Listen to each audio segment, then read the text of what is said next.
Are you a TikToker at all? I know, I'm No? not. I have my students would TikTok a lot. I I actually have a student who's famous on TikTok, or Oh, I really? had. Yeah. Nice. I That's don't know if I fun. should say her name or not. So, I'm not I don't create videos, but I watch things a lot, and it's recent. It's kind of a recent thing. I defied it for a long time, and then I got sucked into that hole. But Yeah. so on the subject of conspiracy theories, there's a TikTok out there where they stitch it and they say, okay, name one conspiracy theory that you can't prove but you believe very strongly. So for you, Lindsay, name a conspiracy theory that you can't necessarily prove, but you believe so strongly that it's true.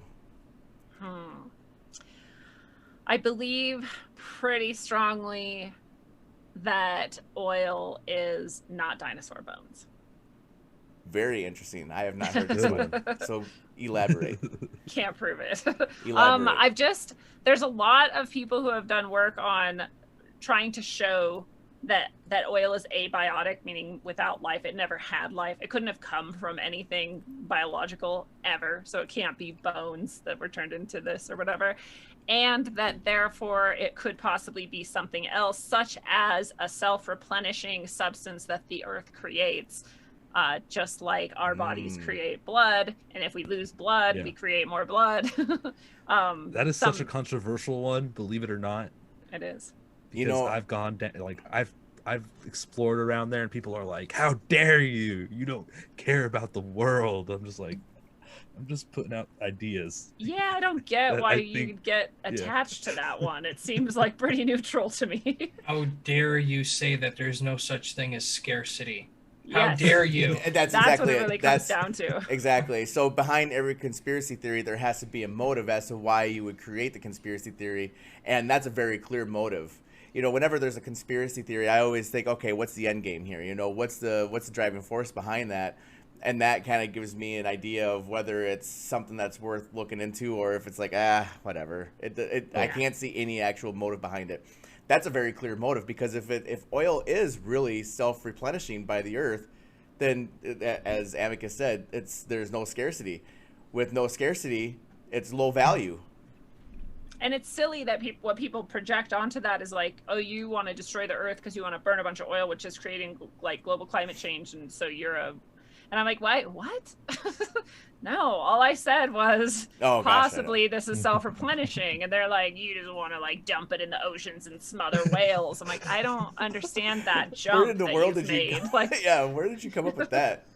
it's very strange, but it's very simplistic. People, honestly, unfortunately, most people are not super intelligent or capable of actual logical thought, and it's really, really sad, but it's true.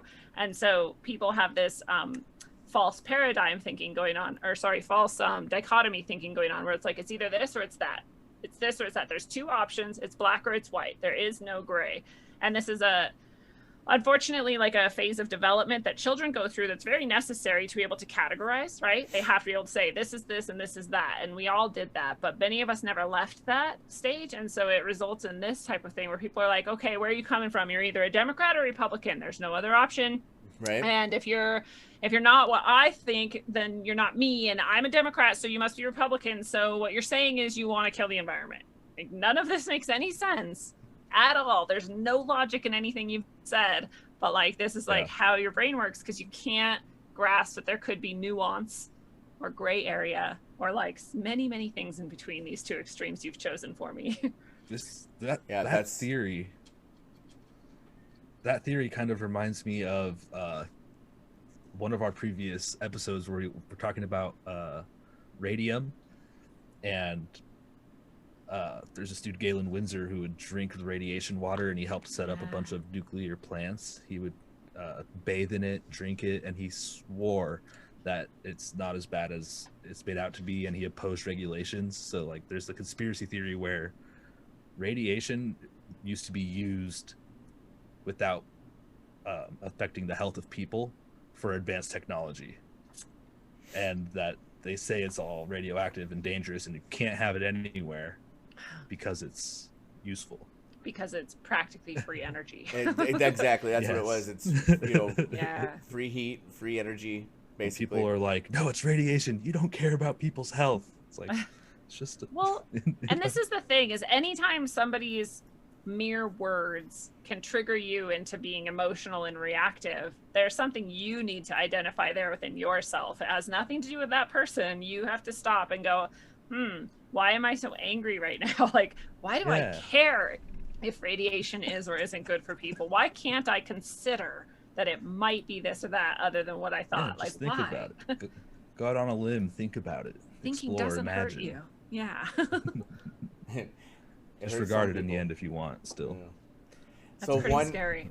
One conspiracy theory that I just believe so strongly in is having to do with Antarctica, which, as you can see, I'm right here in my Antarctic cave here. Maybe the hole to the center of the earth, right? So I don't know if it's I'm not 100% on with like the hollow earth. I think I think that there's a lot of merit to it, but I'm not convinced one way or the other quite yet. But I am. So one thing I am convinced about is that you've heard about like Project Paperclip, where after the war, countries went out and tried to gather up as many of these Nazi scientists as they could, right? And have you heard of Project High Jump, where Admiral Byrd went down to Antarctica? Okay, so this is a fun one. I love this, and I think that those two are together. I think that those two are linked together. I think that as a part of Project Paperclip, there was Project High Jump, which was Admiral Byrd with his entire naval fleet, including, I think they had like 2 battleships in their fleet of like 13 ships heading down to Antarctica. And they went down there, and they kind of unexpectedly came back early.